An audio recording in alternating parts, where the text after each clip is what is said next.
மிக சிறப்பாக தொடங்கி இருக்கின்றது. இந்த மாதம் முற்றிலும் மாறுபட்ட நிலையிலே இந்த கருத்தரங்கமானது நடைபெற இருக்கின்றது. அழைப்புதலை வாசித்தவர்களுக்கு அது என்ன இசை நிகழ்ச்சி வைத்துக்கொண்டு கருத்தரங்கம் என்கிறார்களே என்று ஒரு கேள்வி எழுவது இயற்கை. எல்லோருடைய செவிப்பறைகளுக்கும் அழகான வயலின் இசை வர இருக்கின்றது. இசைக்கருவியை 3 வகைப்படுத்துவார்கள். தோல் கருவி, துளைக்கருவி, அதே போல குழல் கருவி என்று சொல்வார்கள். நரம்பு, இந்த 3ம் தான் இசையை நமக்கு கொண்டு சேர்க்கக்கூடிய கருவி. 2ஆம் நூற்றாண்டுக்கு முன்னால் வாழ்ந்த நம் பெருமாட்டி காரைக்கால் அம்மையார் இந்த இசை கருவிகளை வரிசைப்படுத்துகின்றார். மூத்த திருப்பதிகம் என்று சொல்லக்கூடிய ஆலங்காட்டு திருப்பதிகத்தில் நீங்கள்லாம் கூகுளில் போய் பாருங்க. ஆலங்காட்டு மூத்த திருப்பதிகம் என்கிற அற்புதமான அந்த பகுதியில் நம் பெருமாட்டி காரைக்கால் அம்மையார், சிவபெருமானே தாய் என்று அழைத்த காரைக்கால் அம்மையார் இந்த இசைக்கருவிகளை வரிசைப்படுத்துகிறார். துத்தம், கைக்கிள்ளை, விளரி, தாரம், உலை, இலை, ஓசைப்பன், கெழுமப்பாடி, சச்சரி, கொக்கரி, தக்கையோடு தகுனிதன், துந்துமி, தாளம், வீணை, மத்தளம், குடமுழா, தமருகம், முந்தை வாசித்து அத்தனை விரவினோடு ஆடும் எங்கள் அப்பனிடம் திரு ஆலங்காடே என்று ஆலங்காட்டு மூத்த திருப்பதிகத்தில் காரைக்கால் அம்மையார் இந்த இசைக்கருவிகளை வரிசைப்படுத்துவார். அப்படிப்பட்ட இசைக்கருவிகளில் ஒன்று இந்த வயலின் என்று சொல்லக்கூடிய இந்த நரம்பு கருவி. வயலின் நம் மண்ணில் பன்னெடுங்காலமாக பயிலப்பட்டு வருகின்ற அற்புதமான ஒரு இசைக்கருவி.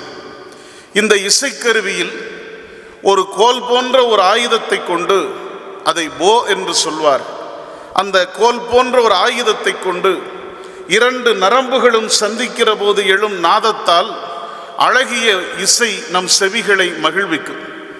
அப்படிப்பட்ட அற்புதமான இசைக்கருவி அந்த வயலின் இசைக்கருவி பல்வேறு மேதைகளால் பயிலப்பட்டு பயிற்சி கொடுக்கப்பட்டு மேடைகளில் அரங்கேற்றம் செய்யப்பட்டு நம் எல்லோரையும் மகிழ்வித்ததை நாம் உணர்ந்திருக்கிறோம். இன்றைக்கு இந்த மேடையை அலங்கரிக்க இருக்கின்ற இசை வித்தகர் ஒரு 20 ஆண்டோ அல்லது 50 ஆண்டோ நிறைந்த ஒரு இளைஞரோ நடுவயதுக்காரரோ அல்ல.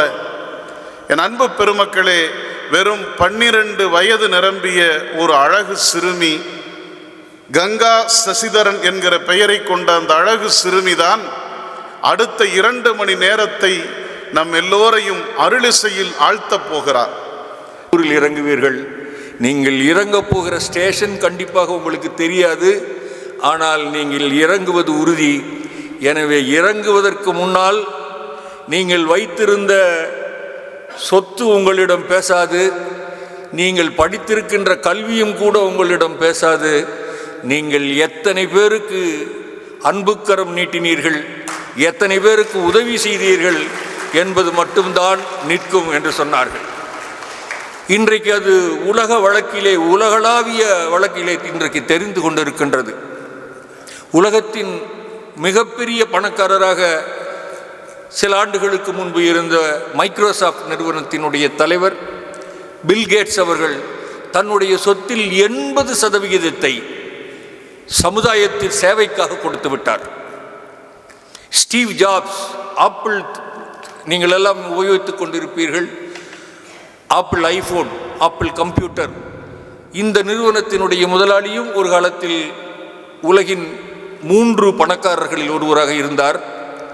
கடைசி 2 ஆண்டுகள் அவர் கேன்சர் வியாதியினால் கஷ்டப்பட்டு படுத்து கொண்டிருந்தார். அப்பொழுது அவர் சொன்ன வார்த்தைகள், வாழ்க்கையில் பணம் பணம் என்று ஓடி ஓடி சம்பாதித்து கொண்டிருந்தேன், பணம் பெருகிக் கொண்டிருந்தது, புகழ் பெருகிக் கொண்டிருந்தது. இப்பொழுது படுக்கையில் படுத்து கொண்டிருக்கும் போதுதான் எனக்கு புரிகின்றது, நான் நல்ல நண்பர்களை சம்பாதிக்கவில்லை, நல்ல சமுதாயத்துக்கு வேண்டிய ஏழை எளியவர்களுக்கு நான் ஒரு உதவிக்கரம் நீட்டவில்லை. அதை நினைத்து வருந்துகிறேன். எவ்வளவு பெரிய சாம்ராஜ்யத்தை படைத்திருந்தாலும் கூட இன்று நான் ஒரு 6க்கு 2 கட்டிலில் தான் படுத்து கொண்டிருக்கிறேன் என்று. இதை போலவே தெரியும் உங்களுக்கு, இந்தியாவினுடைய நைட்டிங்கேல் என்று சொல்வார்கள் லதா மங்கேஷ்கர். உலகம் முழுக்க அவர்களுடைய இசைக்குரல் ஒலித்து கொண்டிருந்தது. கடைசியில் அவர்கள் சொன்னார்கள், எனக்காக எத்தனை விமானங்கள் தனித்தனியாக வந்து என்னை அழைத்து கொண்டு சென்றன, ஆனால் இன்றைக்கு நான் ஒரு சைக்கிள் சக்கர வண்டியில் தான் போய்கொண்டிருக்கின்றேன், ஒரு 10 கெட்டு ரூமுக்குள் தான் படுத்து கொண்டிருக்கின்றேன். நானும் என் வாழ்க்கையில் செய்ய வேண்டிய தர்மங்களை செய்ய மறந்துவிட்டேன், அதற்காக வருந்துகிறேன் என்று சொன்னார். அப்படி இவர்களுடைய வாழ்க்கையெல்லாம் ஒவ்வொரு மனிதனுக்கும், அவர் 100 ரூபாய் சம்பாதித்தாலும் சரி, 100 ட்ரில்லியன் சம்பாதித்தாலும் சரி, ஏதோ ஒரு பகுதி ஏழைகளை நோக்கி, இந்த சமுதாயத்தை நோக்கி, இந்த சமுதாயத்திற்கு தேவையான, இதோ நாம் ஆரம்பித்து நடத்தி கொண்டிருக்கின்றோமே, மரங்களை வளர்ப்போம், மழையை கொடுப்போம், மக்கள் மனதை குளிர்விப்போம் என்கின்ற இந்த மாதிரி சமூக சேவைகளில் கொஞ்சமாவது நம்முடைய உழைப்போ அல்லது நம்முடைய ஈடுபாடோ அல்லது நம்முடைய பணமோ இருக்க வேண்டும்.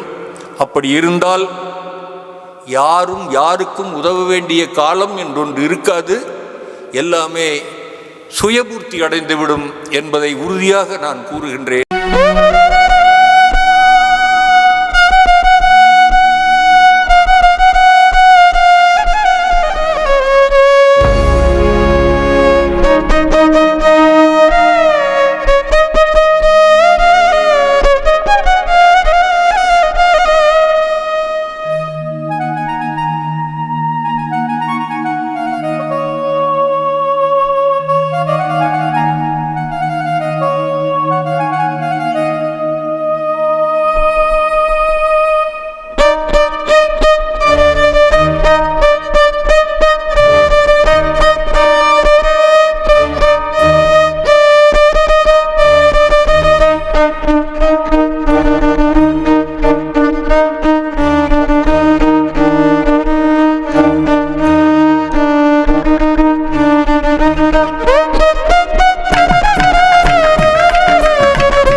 11 வயது தான் ஆகிறது. வீதியில் விளையாடுகிற வயது. அந்த விரல்களை அந்த வயலில் இசைக்கருவி போவும் அந்த வயலிலும் 2 நரம்புகளால் இணைகிற போது ஏற்பட்ட